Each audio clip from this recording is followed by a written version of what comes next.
আমার বয়স যখন 3.5 বছর তখন আমার বাবা মারা যায়। আমরা 2 বোন ভাই নেই। আমি একজনকে অনেক ভালোবাসতাম, তার জন্য 2 বছর অপেক্ষা করেছি। যখন রিলেশনে গেছি তখন সে একদম বেকার ছিল। আমাদের রিলেশনটা সরাসরি হলেও দেখা হয়নি বেশি। রিলেশনের কয়েকদিনের মধ্যে সে বিদেশ চলে যায়। বাংলায় একটা প্রবাদ আছে না, বিমানে উঠলে মানুষ বেইমান হয়ে যায়। বিদেশ যাওয়ার পর তার সাথে কথা বলতে পারতাম না, কারণ তখন আমার স্মার্টফোন ছিল না। তার সাথে কথা বলার জন্য আম্মুর হাতে পায়ে ধরে একটা স্মার্টফোন কিনেছিলাম। তারপর থেকে ওকে সময় দিতাম। 3 মাসের কোনো কাজ ছিল না, তখন খেতেও পারতো না ও বেশি টাকার অভাবে। সে যতবার না খেয়ে থাকতো আমিও ততবার না খেয়ে থাকতাম। তার কষ্টটা ফিল করতে চাইতাম। সে কষ্ট পেলে আমিও কষ্ট পেতাম। অনেক কষ্টের পর ওকে কাজ দেওয়া হয়, বেতনও ঠিকঠাক দেওয়া শুরু করলো। প্রথম বেতন পেয়ে সে মহা খুশি, আমাকে দিতে চেয়েছিল কিন্তু আমি নেইনি। এরপর থেকে ঠিক মতো বেতন পাওয়া শুরু করলো। আমাকে প্রায় টাকা দিতে চাইতো কিন্তু আমি নেইনি। সবসময় বলতাম, তোমার মা বাবা কষ্ট করে বিদেশে পাঠিয়েছে, আমি টাকা নিব কেন? মা বাবাকে দাও, আমাকে তো বিয়ের পর দিবেই, এখন নিব না। একটা টাকাও আমি তার কাছ থেকে নেইনি। এর মাঝে আমার একটা টিকটক আইডি ছিল, অনেক শখের। অন্যের ভিডিও ফেসবুক থেকে নামিয়ে টিকটকে আপলোড দিতাম। নিজের ফেস দিয়ে কখনো ভিডিও ছাড়িনি। প্রথম কিছু বলতো না ও, পরে আমাকে বলল আইডির সব ভিডিও কেটে দিয়ে তার পিক দিয়ে ভিডিও বানাতে। যদি এটা না করি তবে রিলেশন ব্রেকআপ করে দিবে। ওকে হারানোর ভয়ে সব ভিডিও ডিলিট করে দিয়ে ওর পিক দিয়ে ভিডিও ছাড়লাম। কিছুদিন পর ভালো থাকার পর হঠাৎ বলল ওর ভিডিও সবগুলো কেটে দিতে, ওর ফ্যামিলির মানুষ যদি দেখে তাহলে প্রবলেম হবে। ওর কথা সবকিছুই করলাম, কিন্তু বিয়ের কথা যখনই বলতাম তখনই বলতো দেশে এসে করবে। আমি বোকার মতো অপেক্ষা করে গেলাম। রিলেশনের 1.5 বছর পর হঠাৎ দেখি সে কেমন পাল্টে যাচ্ছে। আগের মতো কথা বলে না, কল দিলে বিরক্ত হয়, আন্দাজে রাগ দেখায়। এদিকে আমার অবস্থা তো খারাপ তার জন্য। সে একেবারে অশিক্ষিত ছিল, বাংলাও পড়তে পারতো না। সবাই বলতো ওর মতো ছেলে দিয়ে কি করবে, ছেড়ে দে। কিন্তু আমি পারিনি ছাড়তে।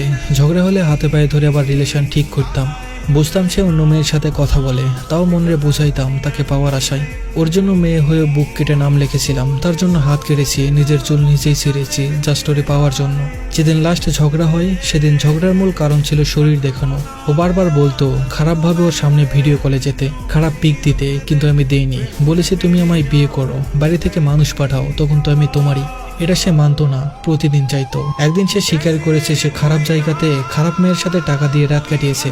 ওইসব পিক আবার আমাকে দিয়েছে ও কত স্ট্রং সেটা দেখাতে। সেদিন ওই জিনিসগুলো আমি মেনে নিতে পারিনি। অনেক কষ্ট পেয়েছি যে আমার মানুষটা অন্য একটা মেয়ের কাছে গেছে। প্রথমবারের মতো আমি ব্রেকআপ বলে ব্লক করে ছেড়ে আসলাম ওকে। কিন্তু ওই যে মেয়েদের মন বলে কথা, ওকে ছাড়া বাঁচতে পারবো না বলে আবারও 7 দিন পর ব্লক খুলে আবার কল দিলাম। ও মাফ চাইলো। গলে গিয়ে আবারও তার জন্য পাগল হয়ে গিয়েছিলাম। সেদিনের পর থেকে রিলেশন থাকলেও আর আমাকে সময় দিত না। সব সময় কলে বিজি থাকতো।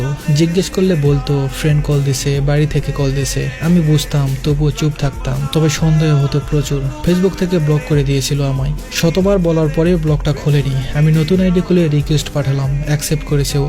পরে দেখি কোনো এক মেয়ের ছবির সাথে ওর ছবি দিয়ে ভিডিও বানিয়ে সেটা স্টোরিতে দিয়েছে।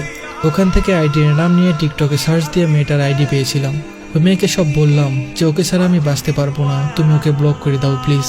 মেয়েটা বলে আপনার কথা আমি বিশ্বাস করি না, গ্রুপে আসেন। 3 জনের একটা গ্রুপে যাওয়ার পর সেদিন ওর আসল রূপটা দেখেছিলাম। আমি ওই মেয়েকে সবকিছু কেন বলেছি। এর আগে সে আমাকে এত খারাপ ভাষায় গালি দিয়েছিল যা জীবনেও শুনিনি। শেষে রিলেশন টিকানোর জন্য লজ্জা ভুলে ওই মেয়েটার পায়ে ধরে পর্যন্ত বলেছি বোন রে ওরে ছেড়ে দাও, আমি মরে যাবো ওকে ছাড়া। সেদিন বুঝেছিলাম মানুষ কেন বলে একটা মেয়ে আর একটা মেয়ের শত্রু হয়। মেয়েটা উল্টো আমাকে গালি দিয়ে ব্লক করে দিয়েছে। মেয়েটার নাম জান্নাত। একটা সময়ে নামটাকে অনেক পছন্দ করতাম, আর এখন শুধু ঘৃণাই লাগে। কিছুদিন পর তারা ফোনে বিয়ে করে আমাকে ব্লক খুলে জানিয়েছে। আমি সেদিন অসহায়ের মতো ভালোবাসার মানুষ আর ওই মেয়েটার দিকে তাকিয়েছিলাম। কিভাবে পারলো ওরা আমাকে এভাবে ঠকাতে। এটা করে তারা চুপ থাকেনি। যাকে বিশ্বাস করে আমি আমার ছবি দিয়েছিলাম সেই মানুষটা বইয়ের কথায় আমার নামে ফেসবুক আইডি খুলে সব পিক ফেসবুকে ছেড়ে দেয়। কত খারাপ স্টোরি দিত যা ভাবলে এখনো শরীর শিউরে ওঠে। একটা মেয়ে হয়ে আমাকে এভাবে ব্ল্যাকমেইল করেছে। আমাদের এলাকার সব মানুষ অ্যাড করে নিয়েছিল ওই আইডিতে। মানুষের কথার ভয়ে কতবার যে সুইসাইড করতে গেছি তা বলার বাইরে। যেদিন ওকে জিজ্ঞেস করেছি এমন ক্ষতি কেন করতেছো, সেদিনও বলেছে আমি জানি তোমার কোনো শক্ত গার্জিয়ান নেই, আমাকে কিছুই করতে পারবে না, তাই তোমার ক্ষতি করি। আমি জাস্ট ভাবতে পারছিলাম না যে এই মানুষটার জন্য আমি পাগল ছিলাম, ভালোবাসতাম। কিন্তু সে আমার সাথে কি করলো, অথচ ভালোবাসি কথাটা সেও বলেছিল।